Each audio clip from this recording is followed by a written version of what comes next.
Në këtë edicion do të ndiqni. Ministri i Mbrojtjes Ejup Maqedonci ka punuar se Republikat e Shqipërisë dhe Kroacisë do të angazhohen që Kosova të ndihmohet në integrimin e NATO-s.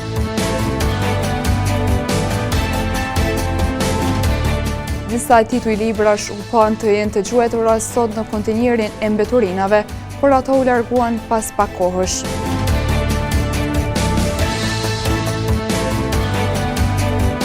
Sinjalistika rrugore ekziston, por nuk respektohet nga ngasësit në rrugën nacionale Brekot-Qafprosh. Përshëndetje, po fillojmë edicionin qendror të lajmeve këtu në televizionin Syri. Marrëveshja mes Kosovës, Shqipërisë dhe Kroacisë për fushën e mbrojtjes është një mundësi e mirë që të lëbohet më shumë për Kosovën që të integrohet në NATO. Ministri i Mbrojtjes Ejup Maqedonci thotë se marrëveshja përfshin 5 pika të rëndësishme për 3 shtetet. Marrëveshja tripalshme në fushën e mbrojtjes në mes të Republikës së Kosovës, Shqipërisë dhe Kroacisë e nënshkruar në Tiranë përfshin 5 pika. Ministri i Mbrojtjes së Republikës së Kosovës Ejup Maqedonci për TV-syrin tha se kjo marrëveshje do të rritë aftësitë e mbrojtjes të 3 vendeve, duke ndikuar edhe në rritjen e industrisë ushtarake të mbrojtjes, përmirësimin e ndërveprimit ushtarak si dhe shumë trajnime të tjera.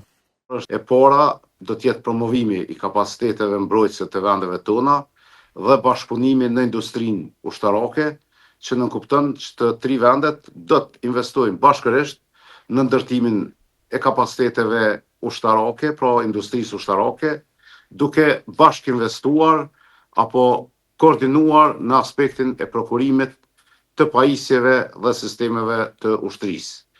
Pikë tjetër normalisht është rritja e ndërrepërshmërisë përmes trajnimeve, ushtrimeve të përbashkëta edhe programeve të përbashkëta trajnuese. Dihet që 3 vendet kanë kapacitetet e tyre vetanake për trajnim dhe edukim, mirë po dihet edhe fakti që megjithatë ka nevojë për fuzionim të këtyre kapacitete në mënyrë që t'i bëjmë më efektive dhe racionale këto sisteme edukimi ushtarak në të 3 vendeve. Pra ideja është që të bëjmë programe të përbashkëta trajnimi, stërvitje të përbashkëta, por edhe aktivitete të ndryshme të përbashkëta. Ministri Maqedonci tha se 3 shtetet do të reagojnë së bashku kundër sulmeve kibernetike.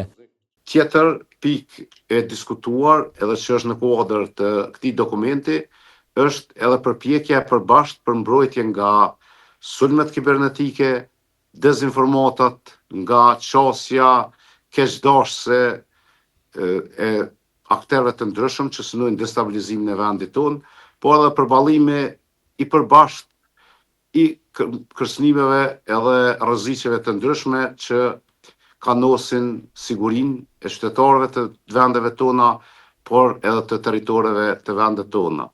Maqedonci gjithashtu tha se Republika e Shqipërisë dhe Kroacisë do të angazhohen që Kosova të ndihmohet për integrim në NATO. Kroacia dhe Shqipëria janë zotuar që bashkërisht do të bëjnë përpjekje të përbashkëta pra dhe do të maksimizojnë gjitha mundësitë për të mbështetur integrimin e Kosovës në NATO, por edhe në struktura tjera dhe në iniciativa tjera të mbrojtjes dhe sigurisë. E për reagimet e Serbisë ndaj kësaj marrëveshje, ministri Maqedonci tha se është e pritshme që Serbia të shprehet në këtë formë sepse ajo ende ka qëndrime hegemoniste ndaj Kosovës.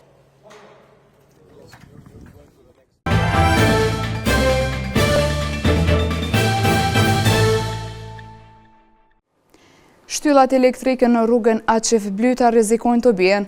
Banorët disa herë kanë shprehur shqetësimin e tyre, por gjendja ka vazhduar të mbetet e njëjtë, edhe pse kabllot e reja janë instaluar nga KEZ, lidhja e tyre ende nuk ka ndodhur.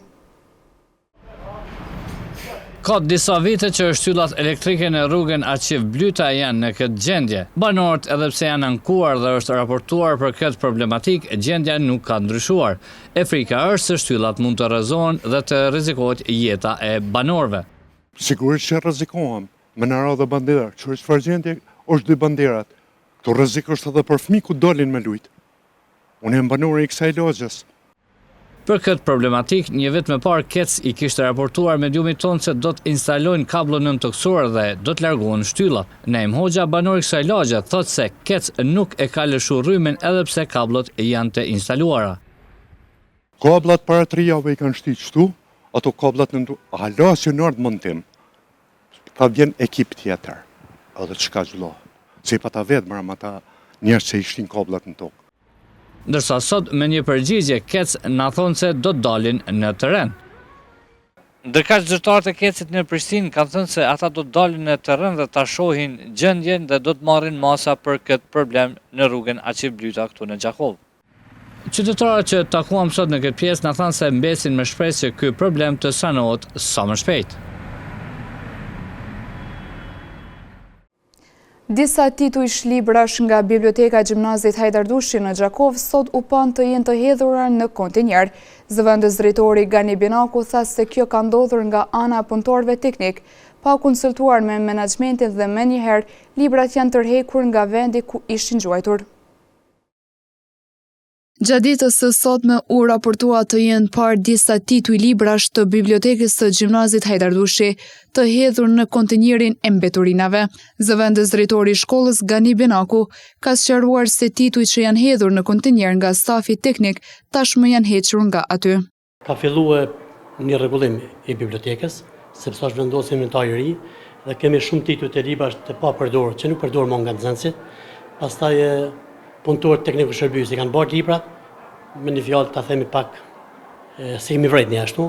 Në moment kur na kanë treguar që librat kanë vendosur me një kontinjer, i cili ka qenë i ri, pa përdorur, ne kemi tërhequr të gjitha librat, të gjithë titujt dhe tani kemi vendosur për të shpërndarë nga nxënësit ata që kanë nevojë. Binaku tha se një pjesë e madhe e librave ka qenë në gjuhën serbo-kroate. Gati përgjithsisht librat janë të gjuhës serbo-kroate. Të vjetë kanë mbetur në shkollë, nuk janë nga gjuha shqipe. Kujtojmë se librat që u larguan nga kontinjeri do të shpërndahen tek lexuesit. Profesorët dhe studentët e Fakultetit të Shkencave Sociale në Universitetin Femi Agani kanë diskutuar sot për rëndësinë e punës sociale. Aty është folur se si mund të krijohen lidhjet ndërmjet gjeneratave të ndryshme për një mirëqenie sociale të qëndrueshme. Me moton forcimi i aktiviteteve ndërmjet brezave të ndryshëm me qëllim të forcimit të mirëqenies sociale dhe një qëndrueshmërie më të madhe socio-ekonomike, Fakulteti i Shkencave Sociale në Universitetin Femi Agani në Gjakov mbajti sot ligjërat të hapur në shënim të ditës ndërkombëtare të punës sociale. Ferdi Kamberi, dekani i këtij fakulteti, u shpreh se ky aktivitet është një ndër më kryesorët të këtij viti, si një nismë e studentëve. Është dita ndërkombëtare e punës sociale, e cila çdo vit ndryshon. Këtë vit motoja kryesore e ditës ndërkombëtare të punës sociale do të jetë forcimi i aktiviteteve ndërmjet brezave të ndryshme me qëllim të forcimit të mirëqenies sociale dhe një qëndrueshmërie më të madhe socio-ekonomike. Ky është një aktivitet i cili është i përbashkët me studentët e Fakultetit të Shkencave Sociale, në fakt është iniciative tyre që kanë ndërmarrë, është seri aktiviteteve të cilat na e bojmë në kuadër të kalendarit të aktiviteteve të shkencave sociale dhe bashkërisht me studentët shpresojmë domethënë të realizojmë këtë aktivitet i cili do të jetë një prej aktiviteteve ndoshta kryesore të këtij viti. Përfaqësuesja nga organizata jo qeveritare Medika Gjakova, drejtoresha Mirlinda Sada, tha se qëllimi i këtij takimi është diskutimi rreth punës sociale, më përkatësisht të punës së organizatës dhe rëndësinë e rinisë në shoqëri. Sot jemi këtu që së bashku me studentët të diskutojmë për punën sociale që Medika Gjakova bën në shoqërinë tonë. Do të bëjmë një prezantim të punës sonë edhe punën që ne e bëjmë në shoqërinë tonë, gjithashtu edhe bashkëpunimin me të rinjet edhe sa të rëndësishëm janë të rinjet në punën sociale në shoqërinë tonë, në komunitetin tonë. Ndërkaq, prorektoria Kaltrina Kusari tha se tema e diskutuar sot është një mundësi për të rritur njohuritë e punës sociale. Këtë vit tema është se qysh mujemi kriju lidhjet ndër gjeneratave të ndryshme për me kriju mirëqenie sociale. Domethënë çdo herë përqendrimi gjatë këtij viti ka me qenë se qysh me kriju sa më shumë lidhshmëri ta marrim mes gjeneratës së tretë dhe gjeneratës së re, në mënyrë që me hecë përpara gjithsej shoqënia, jo vetëm grupe të caktuara. Për njën nga studentët e Fakultetit të Shkencave Sociale, shënimi i kësaj dite është mjaft me rëndësi. Për një si student, pra është mjaft e nevojshme ky event për të kuptuar rëndësinë dhe thelbin e kësaj dite. Nga ty u tha se forcimi i mirëqenies sociale dhe qëndrueshmëria e madhe socioekonomike janë disa nga qëllimet që secili nga punëtori social pret ta arrijë. Olimpiada e gjuhës shqipe për nxënësit e klaseve të nënta ka bërë bashkë Kosovën dhe Shqipërinë. Në hapësirat e shkollës Mazlum Këpuska, nxënësit para vetes kishin testin me 50 pikë. Ky aktivitet ka karakter garues dhe fituesit do të testojnë njohuritë e tyre në nivel republikan dhe pastaj në mes dy shteteve. Në shkollën Mazlum Këpuska në Gjakov, ashtu si në shkollat e tjera të Kosovës, është mbajtur Olimpiada e përbashkët Kosovë-Shqipëri për gjuhën shqipe dedikuar për nxënësit e klaseve të nënta. Ky aktivitet u zhvillua në nivel komunal dhe ka mbledhur rreth 170 nxënës fitues nga shkollat e komunës së Gjakovës. Kështu bëri të ditur për mediumin ton, zyrtari i lartë për arsimin e mesëm dhe të ulët, Dugaxhin Ademi. Olimpiada e gjuhës shqipe e përbashkët në nivel 2 shteteve është duke mbajtur në gjitha nivelet dhe thot, edhe nga shteti i Shqipërisë dhe i Kosovës, po ashtu niveli i parë, nivel shkollor dhe thot faza e parë është mbajtur me datën 11 mars, sot jemi në fazën e dytë dhe thot të Olimpiadës, me gjitha shkollat e komunës së Gjakovës, po ashtu është duke mbajtur në nivel republike. Sot në komunën e Gjakovës janë nënshkruar diku 170 nxënës në testin për Olimpiadën e gjuhës shqipe të klasave të nënta. Cili është qëllimi kryesor i kësaj olimpiade dhe çfarë rëndësie ka për nxënësit e klasës së nëntë? Qëllimi kryesor është që nxënësit të gjajnë veten, të motivohen, të tregojnë shkatësitë e veta, të tregojnë një përpjekje, të thotë një sfidë që mund nëse pas nesër të shohin vetë se ku mund të shkojnë, ku mund të lëvizin, do të thotë dhe ku të tregojnë veten më shumë në këtë sukses. Garuesit në test kishin 50 pikë, ku ishte e përfshirë edhe një ese. Testi i gjuhës shqipe është i përfshirë prej disa pyetjeve, është në aspektin ashtu të mund të them edhe ka unë gjuhës, po ashtu edhe letërsisë, ka 50 pikë për mbanë ese në fund të testit dhe thotë që duhet gjithë nxënësit të shuan nga një ese. Toska Nagavci dhe Olti Efendia ishtin dy nga nxënësit që morën pjesë në këtë garë, të cilët një herësh na thanë se çdo gjë po shkon në mënyrë korrekte pa asnjë vështirësi. Pjesëmarrja në një olimpiyadë të tillë është një privilegj i madh dhe një nder, kështu që më vjen mirë që jam përgjedhur edhe shpresoj të kem arritur një sukses të mirë. Sa i përket përgatitjes, normalisht jemi përgatitur me anë të materialeve që kemi zhvilluar qoftë në këtë vit shkollor ose edhe vitet paraprake me ndihmën e arsimtarëve gjuhës shqipe, kryesisht arsimtarës time, edhe vështirësitë nuk kam pasur një lloj vështirësie, pasi vetë jam munduar të përmbaj materialeve më, domethënë se që kanë normalisht rëndësi më të madhe dhe që mund të shfaqen në test. Në Olimpiadën e gjuhës shqipe po ndihemi mirë shumë, është një olimpiadë e cila po shkon çdo gjë në korrektësi, testi po shkon shumë mirë, është një sukses shumë i madh për Gjakovën në përgjithësi. Gara do të vazhdojë edhe në 2 nivele tjera, atë republikan dhe pastaj në mes 2 shteteve organizatore.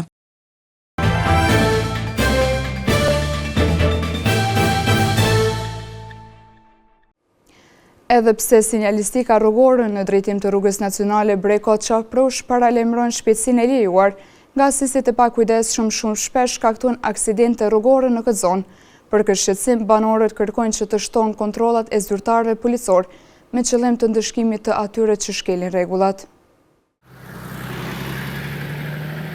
Në rrugën nacionale Brekot Qafprush të shpeshta janë aksidentet duke shkaktuar lëndime në njerëz dhe dëme materiale si shkak i pakujdesisë së ngasësve. Ndërkaq që mbrojmë pikërisht në këtë vend në fshatin Vogov, 6 persona janë lënduar pas një aksidenti të 2 veturave. Të lënduarit kanë marrë trajtim në spitalin e përgjithshëm Isa Grezda në Gjakov. Kryetari i fshatit Vogov Lek Maksuti thotë se aksidentet janë të shpeshta edhe pse në këtë rrugë sinjalistika rrugore është e vendosur duke paralajmëruar për shpejtësinë e lejuar. Kjo nuk është hera parë, por është hera disa që ndodhin aksidentet në këtë rajon. Mendoj se fajtori kryesor është ngasi makina, shoferët që janë pa përgjegjshëm, pra këtu kena banorë do të shkojnë në punë, fush, shkollë, që kërë fëmija, janë më të rrezikumtë. Maksuti gjithashtu thotë se shpesh ka prezencë të policisë por kërkon të ketë edhe më shumë kontrolla të zyrtarëve policor me qëllim që ngasësit që shkelin rregullat e komunikacionit të ndëshkohen. Policia, gjithë se flasë për komunën e Gjakovës, nuk më t'jenë çdo derë të shtëpisë, por duhet të kenë kujdes më shtum për nga se makinave. Ka polici edhe nuk është se nuk vinë, por me një mas shumë të vogël. Kujtojmë se rruga Brekot Safrush është shumë e frekuentuar nga banorët e Krumës, Golaj dhe shumë fshatrave tjera nga komuna e Gjakovës. Të gjithë njerëzit duhet të jenë shumë të kujdesshëm në ruajtjen e shëndetit oral. Stomatologu Krenar Xhara në ditën botërore të shëndetit oral tha se edhe fëmijët duhet të mësohen me kohë për pastrimin e ruajtjen e dhëmbëve përmes brushave të posaçme për moshën e tyre. Shëndeti oral është pjesë thelbësore e shëndetit të përgjithshëm, por shpesh i neglizhuar.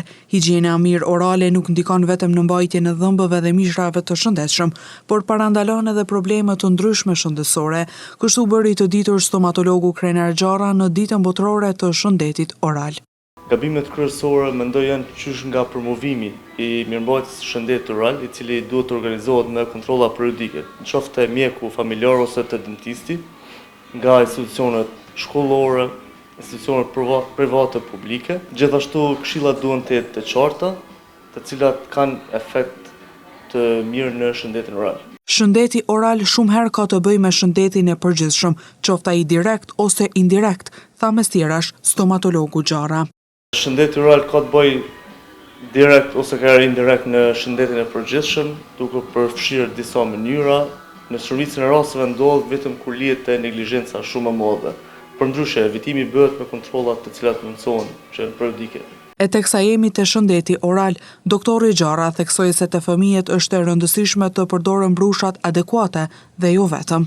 Duhet të fillojë qysh nga edukimi, të cilët duhet të zgjidhet brusha, pastat e dhëmbëve që janë adekuate për fëmijë, të cilat përmbajnë edhe suplemente të florit që është e domosdoshme për një dhëmb të shëndetshëm. Një tjetër faktori i rëndësishëm për shëndetin oral është ushqimi. Konsumimi i tepërt i sheqerit dhe pijeve të gazuara mund të dëmtojë smaltin e dhëmbëve dhe të shkaktojë prishje, tha mes tjerash stomatologu Xhara. Në shkollat e mesme të Gjakovës ka filluar imunizimi i maturanteve.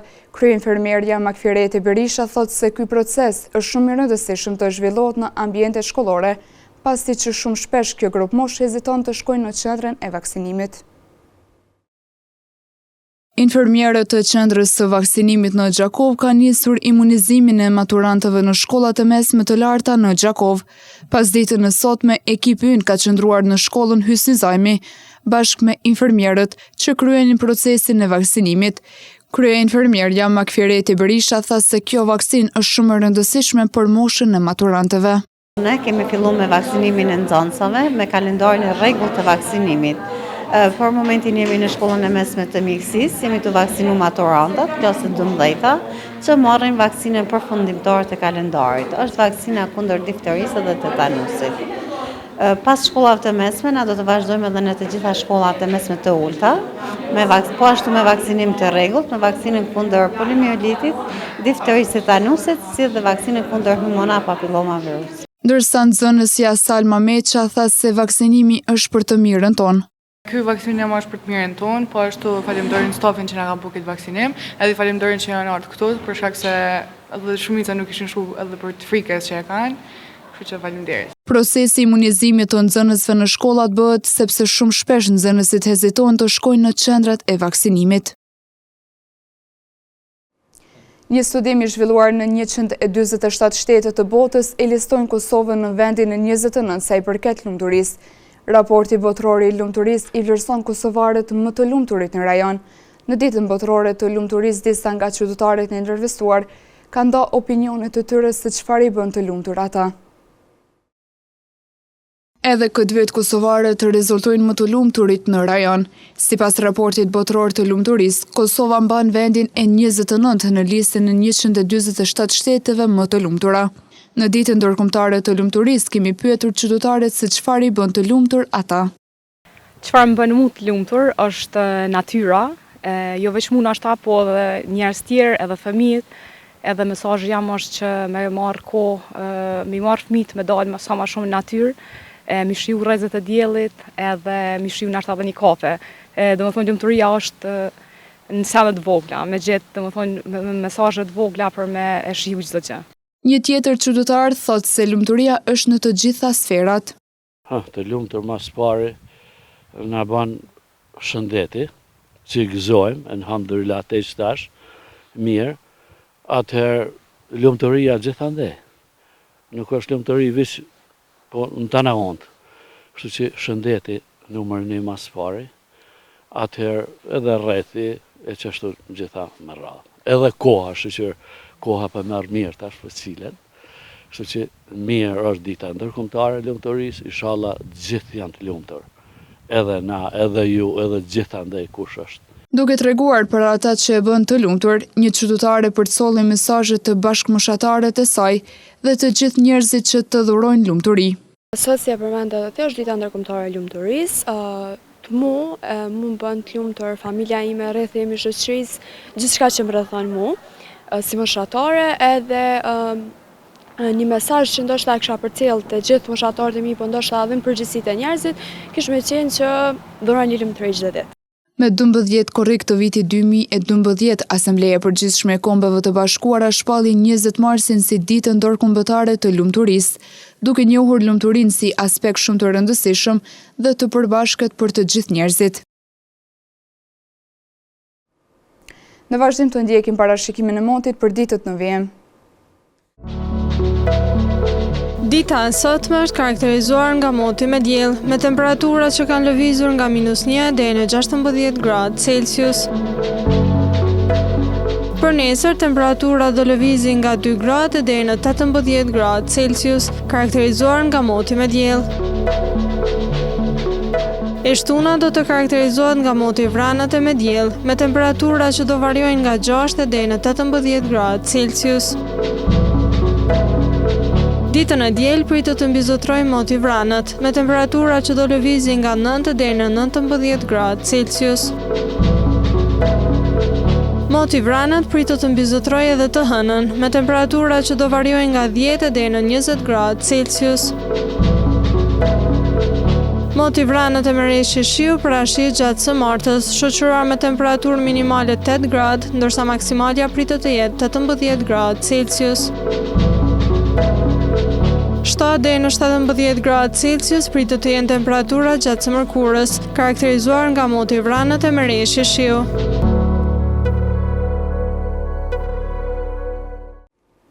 Para se të ndajemi të ndjekim edhe një herë titujt kryesor të këtij edicioni.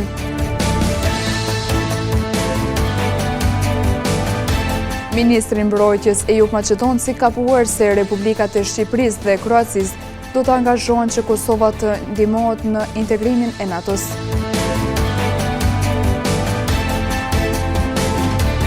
Disa tituj librash u pan të jenë të gjuetura sot në kontinjerin e mbeturinave, por ato u larguan pas pak kohësh.